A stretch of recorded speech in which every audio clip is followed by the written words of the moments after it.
रास्ते का भूत। रवि नाम का एक लड़का दिल्ली की किसी फैक्ट्री में सफाई का काम किया करता था। उसके घर से फैक्ट्री करीब 5 किलोमीटर दूर थी।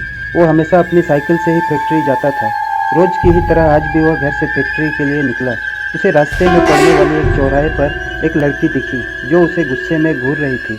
लड़के ने भी उसे देखा और फिर मुंह फेर कर फैक्ट्री चला गया। अगले दिन भी सुबह वो लड़की उसी जगह पर खड़ी थी और रवि को घूर रही थी। उसने पलट कर लड़की को नहीं देखा और सीधे अपने काम पर चला गया। रोजाना इसी तरह हफ्ते भर वो लड़की चौराहे पर खड़ी होकर रवि को घूरती थी और रवि उसे अनदेखा करके फैक्ट्री चला जाता था। करीब 7 दिन बाद जब रवि फैक्ट्री जा रहा था तो उसे वो लड़की उस जगह पर खड़ी नहीं दिखी। रवि के मन में हुआ कि आखिर क्या हुआ होगा कि वो लड़की वहाँ नहीं है।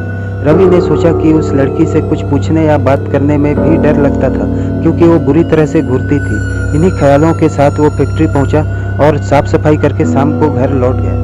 वो लड़की एक हफ्ते तक उस चौराहे पर नहीं दिखी। एक दिन जब शाम को वो लड़का घर पहुंचा तो उसे अपने बेड पर एक चिट्ठी दिखी। उसमें लिखा था, मेरा नाम प्रीति है, मैं तुम्हें एक हफ्ते पहले रोज एक चौराहे पर दिखती थी। कल शाम तुम वहीं पर खड़े होकर मेरा इंतजार करना। उस चिट्ठी में एक फोटो भी थी जो उसी चौराहे पर खड़ी लड़की से मिलती थी। लड़के के मन में हुआ कि आखिर इसे मेरे घर का पता कैसे मिला होगा और ये चिट्ठी मेरे बेड तक कैसे पहुंची। इसी सोच के साथ वह सो गया। अगले दिन उठकर जब काम में जाने लगा तो उसे चिट्ठी वाली बात याद आ गई। साइकिल से वह सुबह फैक्ट्री पहुंचा और दिन भर उसी लड़की के बारे में सोचता रहा। शाम को वह उस चौराहे पर पहुंचकर उस लड़की का इंतजार करने लगा। काफ़ी देर हो गई लेकिन वह नहीं आई। रवि इंतजार करके थक गया इसलिए वह घर की ओर निकल गया। घर पहुंचते ही उसने सोचा कि क्यों न चिट्ठी पर लिखे हुए पते पर जाकर ही उस लड़की से मिल लिया जाए।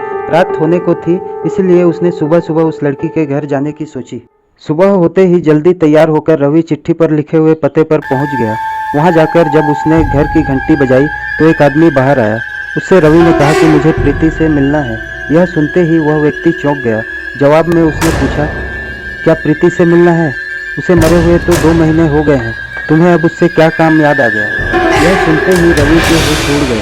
डर के मारे शरीर कांपने लगा। किसी तरह खुद को संभाल कर रवि घर पहुंचा और चिट्ठी को जला दिया।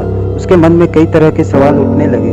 उसने सोचा कि वो लड़की मुझे रोज दिखती थी, वो भूत थी, मुझे एक भूत ने चिट्ठी भेजी थी। यही सोचकर वह घर में दुबक कर बैठ गया। उस दिन से रवि न तो रास्ते में किसी को देखता था और न ही किसी अनजान इंसान के बारे में सोचता था। दोस्तों, इस कहानी से हमें यही सीख मिलती है कि किसी अनजान इंसान के बारे में सोचना नहीं चाहिए और बिना किसी व्यक्ति के सही जानकारी के उसके घर तो बिल्कुल नहीं जाना चाहिए।